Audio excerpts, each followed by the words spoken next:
Stop resisting right now. Do you understand me? Roll over onto your side now. Keep your legs still. I didn't do anything. Let go of me. Pay attention to the man in the gray shirt.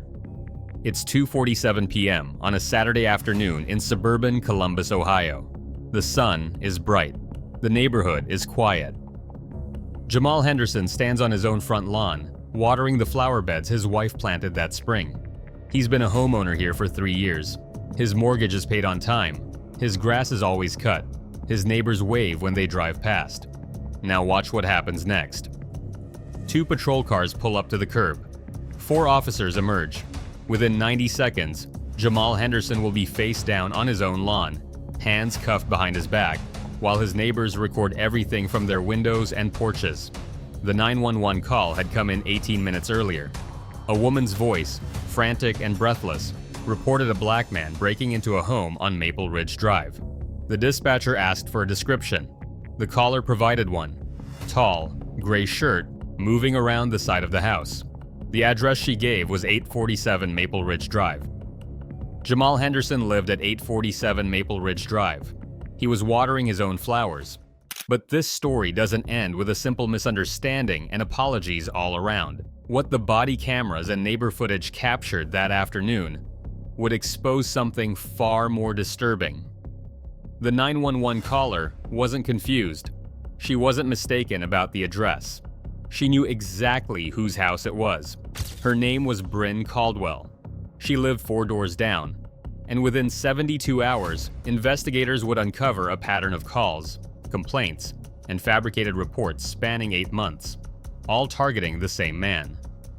This was not a mistake. It was a campaign. Jamal Henderson was 32 years old, an IT project manager at a healthcare software company, married to his college sweetheart Simone, and the father of a 4-year-old daughter named Kennedy. The house on Maple Ridge Drive represented everything he'd worked toward: stability, safety, a place his daughter could grow up with a backyard and good schools. He'd moved his family to the Riverside Meadows subdivision in June of 2022. The neighborhood was predominantly white, upper middle class, with neat lawns and homeowners association rules about fence heights and mailbox styles. Jamal and Simone were one of 3 black families in a development of 78 homes. That Saturday afternoon, Simone had taken Kennedy to a birthday party across town. Jamal stayed home to catch up on yard work. The security camera mounted above his garage captured everything. Jamal in his driveway at 2:35 p.m., pulling out the hose, walking to the front flower beds, turning on the water. At 2:47 p.m., 2 police cruisers arrived. The body camera footage from Officer Ryan Delaney shows his approach. Jamal is holding the hose, water still running onto the petunias. He looks up as the officers exit their vehicles. His expression shows confusion, not alarm. Not yet. Officer Delaney calls out, "Sir, can you step away from the house?" Jamal turns off the hose. He walks toward the officers, hands visible. "What's going on?" "We received a report of a break-in at this address." "Do you live here?" "Yes, this is my house." "Can you provide identification?" Jamal reaches for his back pocket. 3 officers immediately draw their weapons. "Hands up! Hands where we can see them!" Jamal freezes. His hands go up. "My wallet's in my back pocket. You just asked for my ID. Don't move. Keep your hands up." What happens next unfolds in less than 30 seconds. Officer Delaney approaches from behind. Jamal is ordered to the ground. He complies. His face presses into the grass he'd mowed the day before. Handcuffs click into place. Across the street, Miranda Voss stands on her porch with her phone out, recording. 2 houses down, Robert Chen does the same from his driveway. By the time Jamal is on the ground, 6 neighbors are filming. Jamal asks a question into the grass. "What am I being arrested for?" "You're being detained pending investigation." "Investigation of what?" "I live here." "Sir, we're going to need you to remain calm." Jamal is calm. Jamal is terrified. Jamal knows exactly how this could go if he makes the wrong move, says the wrong thing, breathes wrong. He stays silent and still, while officers search his pockets, remove his phone, and discuss what to do next. Miranda Voss calls out from her porch, "That's Jamal. He lives there. You have the wrong person." Officer Delaney glances her way, but says nothing. At 2:54 p.m., 7 minutes after the police arrived, one of the officers tries the front door of 847 Maple Ridge Drive. It's unlocked. They enter the house. They find mail on the counter addressed to Jamal and Simone Henderson. They find family photos on the walls. They find a 4-year-old's toys scattered across the living room floor. They find exactly what Miranda Voss told them they would find: evidence that Jamal Henderson lives here. The officers return to the lawn. The handcuffs come off. Officer Delaney helps Jamal to his feet. There are grass stains on Jamal's gray shirt. There are red marks on his wrists. "Sorry for the confusion, sir. We had a call about a break-in at this address." Jamal stands on his own lawn, in front of his own house, trying to process what just happened. "Who called?" "We can't disclose that information." "Someone called the police on me for being at my own house? We were responding to the information we received." Miranda Voss is walking across the street now, Robert Chen behind her. Both still have their phones out. Both are furious. Miranda addresses the officers directly. "We've all seen this happen before. We know what this is." Officer Delaney becomes defensive. "Ma'am, we responded to a 911 call. A false 911 call," Robert interrupts. "This is the 4th time this has happened to Jamal since he moved in." "4th time." The officer pauses. "4th time." Jamal nods slowly. "4th time." What Officer Delaney didn't know, what dispatch hadn't flagged, was that 847 Maple Ridge Drive had been the subject of multiple police calls over the previous 8 months. Each call reported suspicious activity. Each call described a black man. Each call was made by the same person. Bryn Caldwell lived at 823 Maple Ridge Drive, 4 houses down from the Hendersons. She was 41 years old, divorced, worked remotely as a medical billing coordinator, and had lived in Riverside Meadows for 6 years. Her neighbors described her as quiet, private, someone who kept to herself. The first call came 3 weeks after Jamal and Simone moved in. July 14, 2022, 9:18 p.m. A man was looking into car windows on Maple Ridge Drive. The description matched Jamal. Officers responded. They found Jamal taking his trash cans to the curb. No crime. No report filed. September 2nd, 2022, 6:45 a.m. A man was walking around backyards, possibly casing houses. The description matched Jamal. Officers responded. They found Jamal in his own backyard, retrieving his daughter's ball that had rolled under the deck. No crime. No report filed. November 20th, 2022, 3:12 p.m. A man was trying door handles on parked cars. The description matched Jamal. Officers responded. They found Jamal checking his own car door after his key fob battery died. No crime. No report filed. And now, March 18th, 2023, 2:29 p.m. A man was breaking into a house. The description matched Jamal. The address was Jamal's own home, but the police reports didn't connect these incidents. Different officers responded each time. No one flagged the pattern. No one questioned why the same address kept generating calls that turned out to be nothing. Jamal had noticed. He'd kept a record. After the lawn incident, he filed a formal complaint with the Columbus Police Department. He requested the 911 recordings. He hired an attorney. And he discovered something that made everything worse. Bryn Caldwell wasn't just making false reports. She was escalating. The first 3 calls described suspicious behavior. The 4th call described a violent crime in progress. Each call was designed to provoke a more aggressive police response. Each call put Jamal at greater risk. The attorney subpoenaed Bryn's phone records. The investigation expanded. What they found went beyond the 911 calls. Bryn Caldwell had been documenting Jamal Henderson's life for 8 months. Her phone contained 247 photos of Jamal. Photos of him leaving for work. Photos of him getting his mail. Photos of him in his driveway, in his yard, walking his dog. Photos taken from her car, from her windows, from the street. She'd created a folder on her computer titled Documentation. She'd filed noise complaints with the HOA, complaints the HOA found baseless after investigation. She'd reported Jamal's car to parking enforcement for blocking the sidewalk when his tires were 6 inches from the curb. She'd submitted anonymous complaints to the city about his fence height, his mailbox placement, his garbage can, positioning, Every complaint was investigated. Every complaint was found to be without merit. But the digital evidence revealed something more disturbing. Bryn was active on a neighborhood Facebook group called Riverside Meadows Community Watch. The group had been created 5 years earlier as a way for neighbors to share information about package thieves and coyote sightings. In the months after Jamal moved in, Bryn's posts to the group changed in tone and frequency.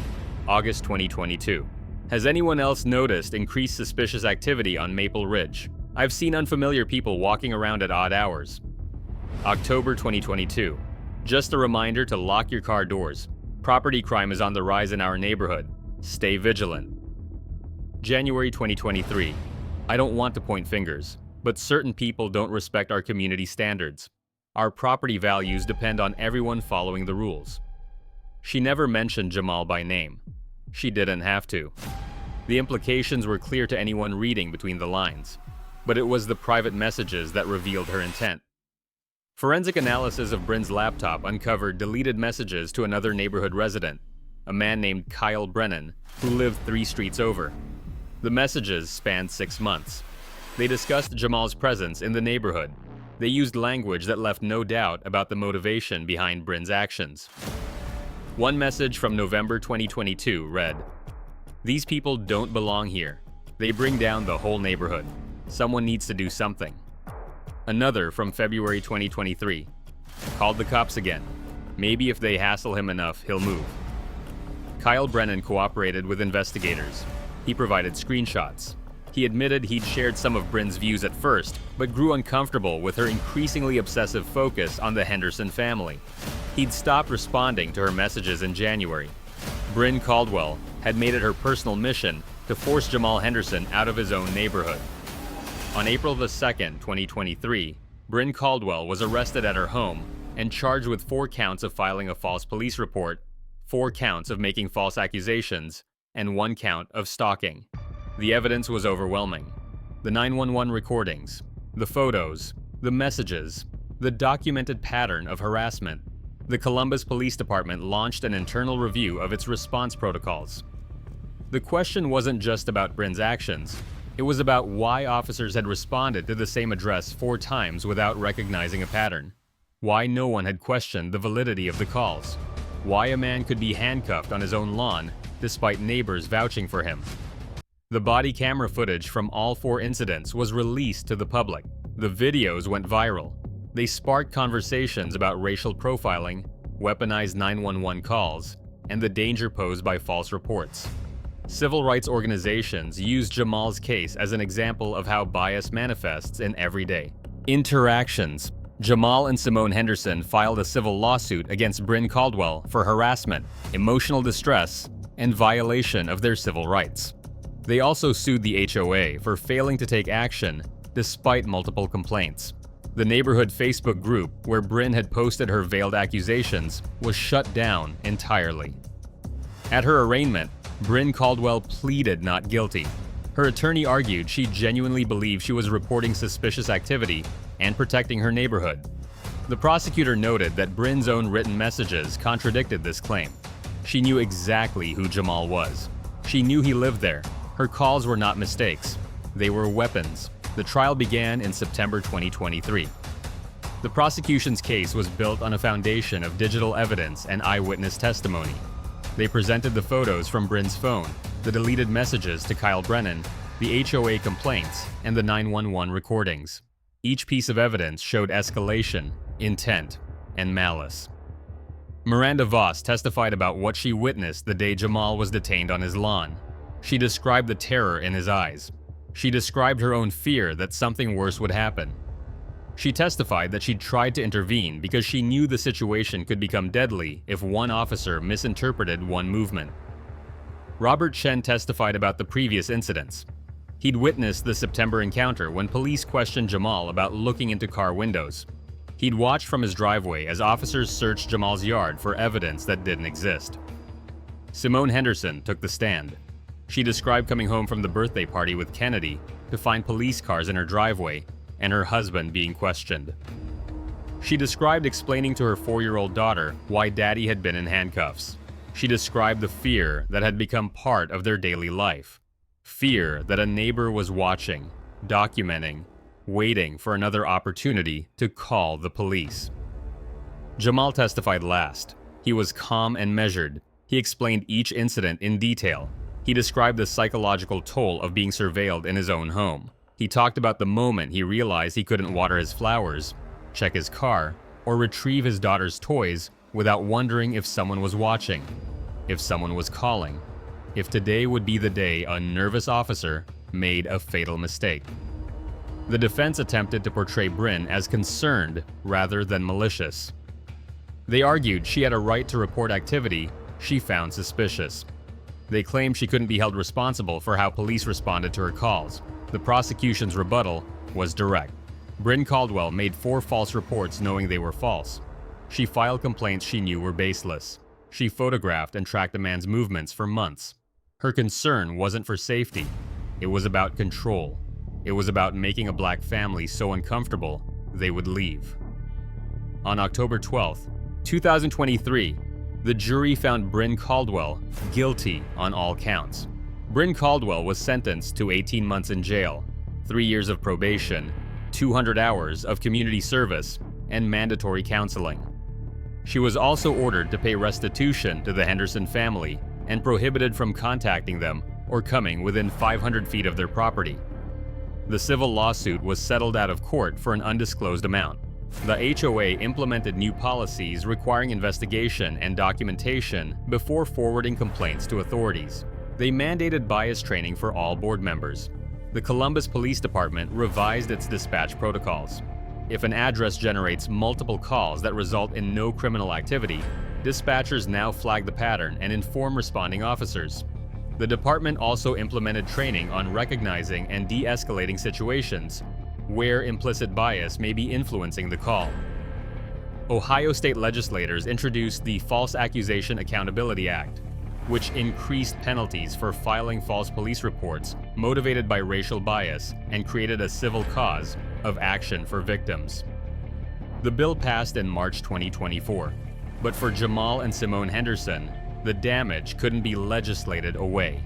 They stayed in the house on Maple Ridge Drive, but the neighborhood never felt safe again. Every car that slowed down, every neighbor who glanced their way, every unfamiliar face became a potential threat.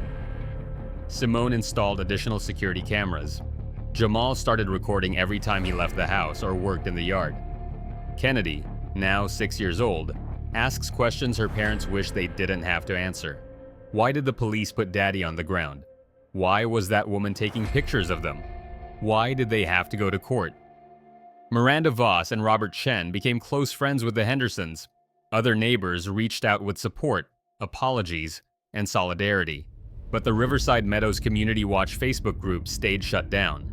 The trust was broken. In interviews, Jamal speaks carefully about what happened. He emphasizes that most police officers are trying to do their jobs under difficult circumstances. He notes that his neighbors came to his defense. But he also makes clear what could have happened if the situation had escalated differently, if he'd moved wrong, if an officer had been more aggressive, if his neighbors hadn't been filming. He shouldn't have to be grateful he survived watering his flowers. Bryn Caldwell served 14 months of her sentence before being released on parole in December 2024. She moved out of state. She did not speak to media.